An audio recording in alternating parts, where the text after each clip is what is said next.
Ni boardroom ya bodi ya ligi kuu Tanzania. Awali ya yote napenda kuwashukuru kwa commitment yenu. Siku zote nimekuwa nikisema kwamba bodi ya ligi kuu Tanzania miongoni mwa watu ambao ni sehemu ya ukuaji wa bodi, ni sehemu ya ukuaji wa mpira wetu wa miguu, basi ni waandishi wa habari. Na leo mmedhihirisha kwa vitendo. Tangu asubuhi nafikiri saa 2, saa 3 mpaka saa hizi saa 8 na kwenda saa 9 tuko hapa kwa ajili ya kupata briefing. Kwa hiyo binafsi nawashukuru kwa niaba ya bodi na shirikisho la mpira wa miguu Tanzania. Kwa kweli nawashukuru kwa commitment yenu, nawashukuru kwa namna ambavyo mnavyosemea mpira wetu. Leo tulikuwa na kikao na wenzetu wa Yanga African Sports Club. Kama mnavyojua ni utaratibu wa kawaida bodi kuweza kukutana na wadau wake, mdau mkubwa akiwemo vilabu. Kwa hiyo tulikuwa na hicho kikao. Leo tulikuwa na hicho kikao. Itakumbukwa kwamba bodi ya ligi kuu Tanzania ni chombo cha vilabu. Na pale wenye chombo chao wanapokutana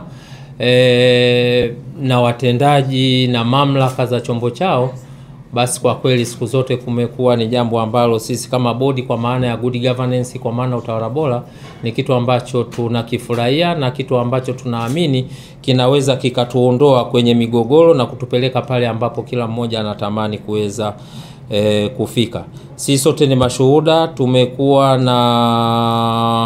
kumekuwa na sintofahamu kubwa katika mchezo namba 184, mchezo baina ya Yanga na Simba ambao tuliwailisha pale tarehe 8 nafikiri Machi. Na tangu tulivyowailisha kumekuwa na mambo mengi yamepita hapa katikati. Mara baada ya kuwailisha tulipokea malalamiko kutoka kwa wenzetu wa Yanga wakijaribu kuomba bodi ya ligi kuu kupitia kamati yake ya usimamizi na uendeshaji iweze kuona namna gani nzuri ambavyo inaweza kuwapatia pointi 3, lakini pia kulikuwa na malalamiko mengine ambayo waliainisha katika barua yao. Bodi likaa ikaweza kuwajibu na baada ya kumaliza kuwajibu kupokea, wenzetu wa Yanga kuridhika na majibu ya bodi. Kwa hiyo ikapelekea kwenda kupeleka malalamiko yao katika chombo cha juu na cha mwisho cha masuala haya ya usuluhishi wa mambo ya michezo, ambacho kimepewa dhamana na shirikisho la mpira wa miguu duniani. Sisi sote ni mashuhuda.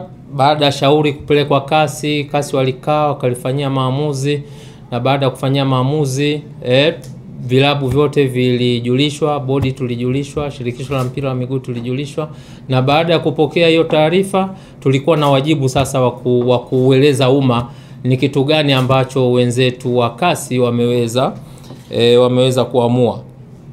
Kwa hiyo baada ya yale maamuzi sisi tuliamini kwamba kila kitu kimefika mwisho, na kwa mujibu wa utaratibu wa masuala ya mpira, kwa mujibu wa kanuni zetu tulizokuwa nazo zinatambua kwamba pale kunapotokea mgogoro wowote unaohusisha masuala haya ya michezo ya ligi, unaohusisha ligi, basi chombo cha mwisho chenye maamuzi ni kasi. Lakini ukienda kwenye katiba pia shirikisho la mpira wa miguu nayo inatambua hivyo.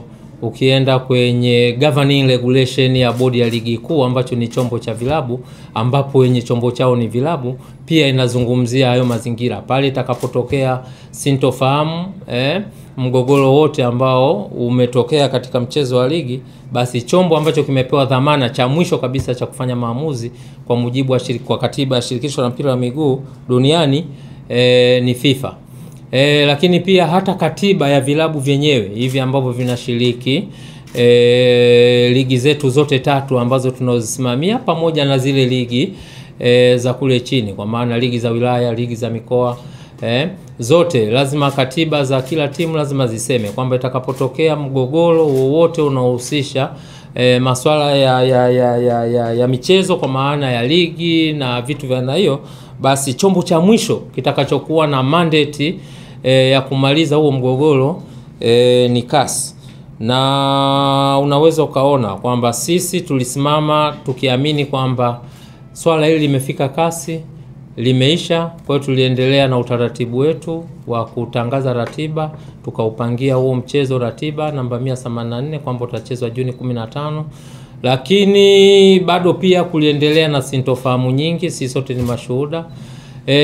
Katika busara ya kawaida kama nilivyotangulia kusema kwamba Bodi ya Ligi Kuu Tanzania ni chombo cha vilabu, kwa hiyo kina wajibu pale mwenye chombo chake anapoonyesha kulalamika ama anapoonyesha kuto kutendewa haki, basi tuna wajibu wa kuona namna gani ambaye tunakutana naye, tunazungumza na vitu vya aina hii. Kwa hiyo tosha kusema kwamba katika kutekeleza haya ambayo nimetangulia kuyazungumza, leo tulikuwa na kikao na wenzetu wa Yanga kama ambavyo nilivyosema, na msingi wake mkubwa ni kuona namna gani ambavyo tunatoka katika hii sintofahamu iliyojitokeza tangu huo mwezi wa 3. Tumekuwa na kikao kizuri, ni declare interest kwamba tumekuwa na kikao kizuri.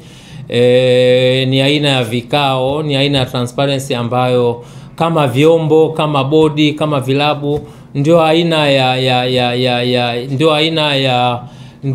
ndio platform pekee kwamba kunatokea tatizo, mnaandikiana barua, mnakutana, mnajadili mambo yenu kwa pamoja, and then mnatengeneza mwelekeo ili muweze kutoka hapo mlipofika. Kwa hiyo kwenye kikao chetu wenzetu wamekuja na mambo manne. Wenzetu wamekuja na mambo manne ambayo sisi kama bodi, kama secretariat tuna wajibu ya kupokea na kuyachakata. Sio kupokea tu, tunapokea na kuyachakata, na yale ambayo mnaona kwamba yako ndani ya scope ya Bodi ya Ligi Kuu kwa maana kuyafanyia maamuzi, basi tunayafanyia maamuzi. Kwa yale ambayo tutaona kwamba yako nje ya uwezo wetu, basi tutapeleka kwenye mamlaka husika ili yaweze kufanyiwa kazi na yafanyiwe maamuzi pia. Kwa hiyo kwenye mambo manne, jambo la kwanza ambalo tumepokea kutoka kwa wenzetu baada ya majadiliano marefu, azimio la kwanza ni kuvunjwa kwa kamati ya usimamizi na uendeshaji ya Bodi ya Ligi Kuu. Sisi sote ni mashuhuda, kila baada ya mizunguko kuna kamati ambayo ipo kwa mujibu wa kanuni tulizojiwekea. Ukisoma governing regulation ambayo hii ina govern utendaji wa kila siku wa bodi, unaweza ukaona kwamba imetaja kwamba kutakuwa na kamati ambayo imekasimiwa madaraka kwa ajili ya kusimamia na kuendesha ligi. Lakini ukienda kwenye kanuni pia imezungumzwa. Kwa hiyo hilo lilikuwa ni ombi lao ama takwa lao ambalo wameliwasilisha leo. Jambo la pili ni kujiuzuru kwa afisa mtendaji mkuu. Jambo la tatu kujiuzuru kwa katibu mkuu wa shirikisho la mpira wa miguu Tanzania, na jambo la 4 ni kuona kwamba Bodi ya Ligi Kuu Tanzania inakuwa huru, kwa maana inakuwa inakuwa chombo huru, inakuwa legal entity. Itoshe kusema kwamba secretariat pamoja na uongozi wa Bodi ya Ligi Kuu Tanzania, kwa sababu kwenye kikao alikuwepo mwenyekiti wa bodi, alikuwepo makamu mwenyekiti wa bodi, alikuwepo mjumbe wa management committee ambayo imekasimiwa madaraka na mkutano mkuu kuweza kusimamia utendaji wa kila siku wa Bodi ya Ligi Kuu. Tumepokea.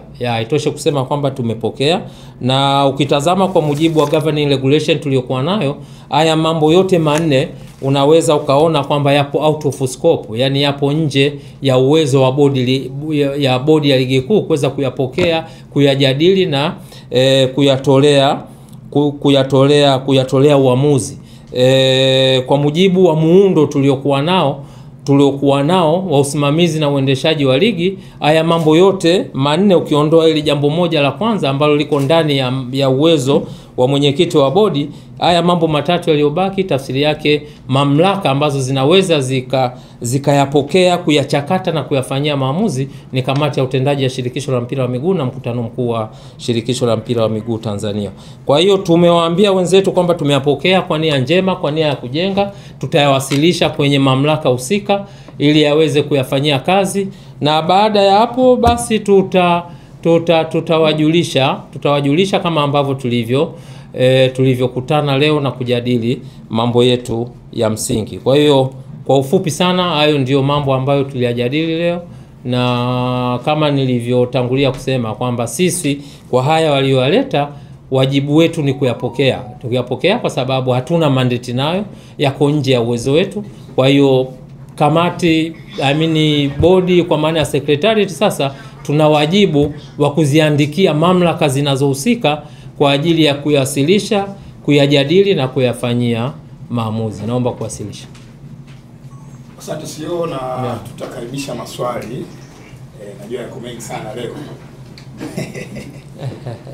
Sawa, tuanze hapa.